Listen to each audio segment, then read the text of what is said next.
welcome, Dantchev domain, or most of Dantchev domain, some of Dantchev domain. Anna, Some. We've met you. Let's meet the other guys. Can you take it in turns to introduce yourself and what you play in the band to our fans in the Shackleton trio? I'm Erno and I'm playing trombone and sousaphone. Yeah. I'm Aape and I play the drum set. Great. Well, it's nice to meet you both. You Fantastic. Too. We've got questions for you later, but we're going to start with Anna. Okay. Yes. So I already said to you that I wanted to just ask you about your singing style. And I'm really curious about it because I love it. And I really like this way that you change to this tone that is just so strong, and it sounds like it sort of goes from the from your chest to the top of your throat, then to here, and it's just like bam. And you use this vibrato. And I wanted to ask if that is a traditional Finnish or Bulgarian way of singing, or if it's just your own style. I actually have to admit that I can't tell you like exactly what is the exact technique what I'm using there, because my background it's so I have so many different kind of genres what I have done basically, and have had lessons and have studied a different kind of singing techniques.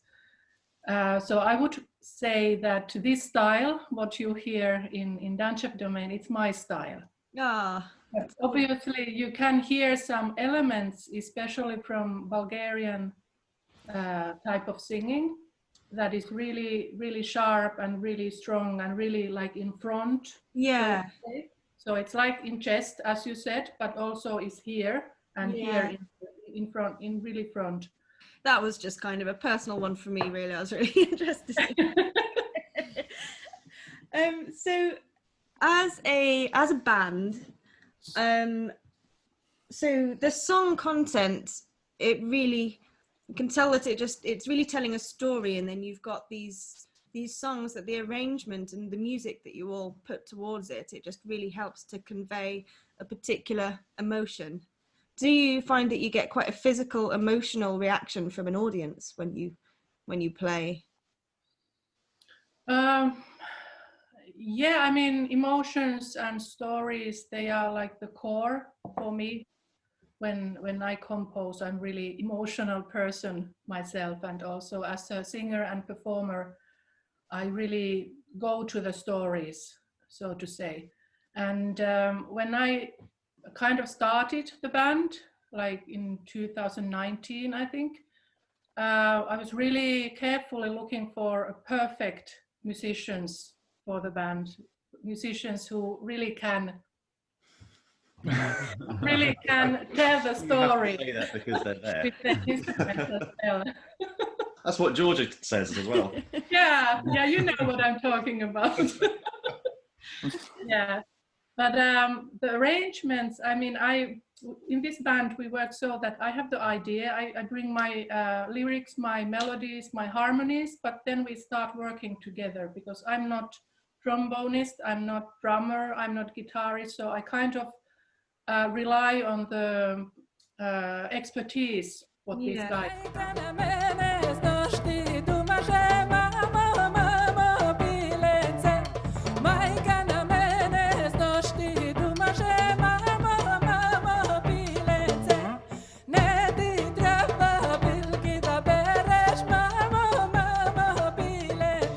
So, do you guys, sort of for everyone really, do you only play in Dantchev domain, or do you have other bands that you're involved with, or different professions? Well, this is the only profession that I have, but I play in other groups also, and kind of this freelance. I really like a lot of to play jazz, rock, pop, world music, funk, like classical even. So I try to do as many things as possible. I think really like. When you're freelance, you have to be as versatile. Yeah. Have to cast the net wide. Yeah, but that's what I like to do, so sure, it's fine for me. Great. Yeah, I'm actually been like 20 years like making my living mostly like playing music. I've been lucky, of course. Excellent. Playing like many kind of music. Like in the beginning of this century, I played a lot of this kind of rhythm music, like funk stuff. I've been abroad with this Nico Willis and the Soul Investigators a lot, which was like 60s Motown sound soul, and then like in Finland, really famous reggae, like first reggae singer who sung like in Finnish language, like Jukka Poika, played in Soul Captain Band and all kind of that kind of music. But also like first from the beginning, I've been playing in Alamama Vasarat, which was like more like maybe world music, like klezmer and all kind of stuff mixed, like. So I've been playing a lot of different kind of music styles for years, and just being like freelancer and band player basically, not like I like in the last century I was playing in theater a couple of years, like in the hall, you know, under the stage, and it wasn't my thing. I always thought that I'm more like a performer than just studio musician. And nowadays I'm playing my main job being like this kind of maybe more like theater group, Kari Martin Company, which is like mostly like flamenco music stuff, but I'm not flamenco musician, so it's a lot other also, but I'm also actor in those pieces, and so I'm lucky. I can do many kind of stuff, many kind of music and stuff. So, but I think if you play lots of different types of music, then your network grows, doesn't it, as well? So you get asked to do other projects, and you get that's the way to do it, isn't it? Really. And that's the way I think when I'm doing music. Mostly I'm not being like in my career like a composer, but I have made in all my bands I have thought that I'm part of doing arrangements and doing my own stuff, but I'm playing. And talking about groups, our percussionist actually just came in. Oh hello! So, Joe, tell your story. All right. Hey, Joe. How you doing? Hey. Hi, everything good? Good, thanks. How are you? Yeah, we're great. Amazing weather here in Helsinki. Is it? It is. Rare for Yeah, this we time have of the Indian summer, almost 20 degrees. Like. All right. 15. It's not here. We've got storms here. We've had houses falling down and things. Yeah, so. Nick's got a leak in his roof, and there's water coming down, and we have out the back, and we've got pots and pans down on the floor to catch the rain. This kind of relates a bit to what we were talking about. You released your debut album, Say It, was in June, and we were in lockdown here, and so you know, there was no way of seeing live music or anything. It was a totally different experience for everyone. I wondered what it was like for all of you guys having such an important launch in the middle of the coronavirus and the pandemic, and how that's affected you. I guess in terms of your freelancing as well, maybe that might come into it, your experience as musicians in the last few months. Yeah, I mean, it wasn't the situation that we aimed for, to be honest. I mean, as you know, also when you start recording album, it's not like you just go to the studio and you recorded it, but you have like so much work before that, and you have to plan ahead so much. And even though we have this saying that things that are good in the good way planned, they are halfway done, or how do you say it in English? But I mean, this situation when it came, well, there is like two versions. What you can do is like you kind of quit everything, or you just carry on with the situation. And we took this carry on version. And luckily we have social media, we have internet, and we can reach out audience both in Finland and like outside of Finland with internet, and we got really nice feedback and reviews like from international scene as well. But obviously what was missing, the fact that we could go and play to the audience, because as I said, that's like the core, at least for me, as an artist and performer, that I want to be in front of the audience. I want to share my stories and my emotions with the live audience. So obviously this couldn't happen, but we are all alive, we are healthy, and we go on, and we hope that maybe next year we can come and meet you.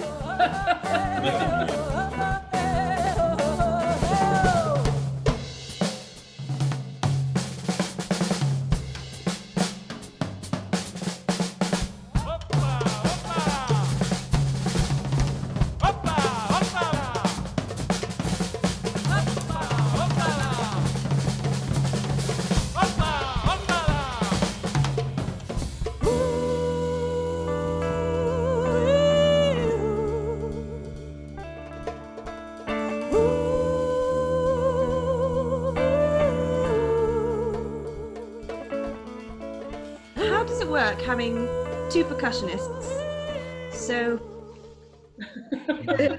it's great, right? Do you both love it, having there being two of you and able to, I don't know, pass the rhythms around in a different way to how you would if there were just one percussionist, even though I know you play different instruments? But yeah, well, I love it. I always love to play with percussionists, and I don't get to do that often, so it's really fun play with the rhythms, and is that a mutual feeling? No, come on. You can't stand it. All fighting against each other. It's like I met Ape even before I moved to Finland, and we played together even. So it's been 5 years now, I guess. Yeah, that's true. So and even though, well, Ape is more a drummer and I'm more a percussionist, we both play everything, but we have defined places where we are. So and we have our own languages, and somehow there's just a very good human connection from the beginning that results in a good, I guess, on a good place. And at least from my side, I'm always trying to understand where there's the place for me to fit in. So I expect making a groove, then I will do like the opposite groove or something like that. So it must be, in some ways, if you're very different to each other, it must make it easier in some ways as a percussionist, because you're not sort of trying to do the same job. Maybe. Yeah. And because I have the drum set and he does like everything else, basically. So it's like he has to work around you. But I mean, rhythm is really important to me personally. So it was really essential to me that I have the drummer and percussionist that kind of talk to each other and they work together. And actually, I think Ape, like you were the first one, and then you introduced Joao to the band. So that was kind of the click, how it happened. Kind of off topic completely to music. The final important question. The most important one. These are the important things that I personally need to know about. What food is better? So Finnish food, Bulgarian food, Portuguese food. Oi, Oh, in the band? We'll do a separate interview for this. We'll do And also, how long have you got? How many minutes you have? What's the best thing to eat from each country or culture? Swedish and Spanish food. Yes. The best thing to eat from each culture. Oh, come on. Have you been in Portugal before? yeah, yeah. You have. I haven't. We haven't. No, we haven't. I've only had fish in Portugal. Okay, we were down in Milfontes. Yeah, and it was the best fish I've ever had. So yeah, Fish with salt on the cold. That's what I would say. Yeah. Oh, Yes. yes. Bulgaria definitely it's yogurt and yogurt food, like plain yogurt and garlic and stewed vegetables like paprika, tomatoes, and kind of mild spices. So that's for me the best ingredients from Bulgaria. Do you want to say something about Finland? What was the red? What was the? What is like main Finnish food? We don't eat much. I think we have a lot of good pizzerias if we don't. Because I think Finland don't have so strong like own tradition in food, but we have a lot of good food anyway. yeah. I don't think that England we don't have really like anything that I'd recommend. Yeah, Fish and chips. Fish and chips. It's good. Yeah, maybe. But that's, I guess, maybe quite a strange thing to come and eat if you're coming to the country. But yeah, that's a bit of an odd thing, I guess. But it's good. But that's what I think also in Finnish food, that we have good restaurants, but we don't have like specific some own really good stuff. Yeah. I actually, as a foreigner, I have something to say. This is really good. Salmon soup and reindeer stew. Okay. Oh, Yeah.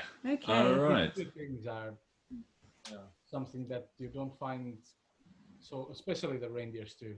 It's the national food here. It's this rye bread, this rectangular Dark, bread. Yeah, it's good. Go for the reindeer. Go for the reindeer. We've not had breakfast yet, so I might go hunt me a reindeer. Well, we better let you get on and carry on with your day. But thank you. It was so nice to meet you all. And You too. Hopefully we'll meet you at some point and we can, in real life. Come on a screen. Come and do a gig here in Norwich when you can. You're very welcome. Thank you. Fingers crossed we can get out playing again soon. All right. Take care, guys. Bye. Bye.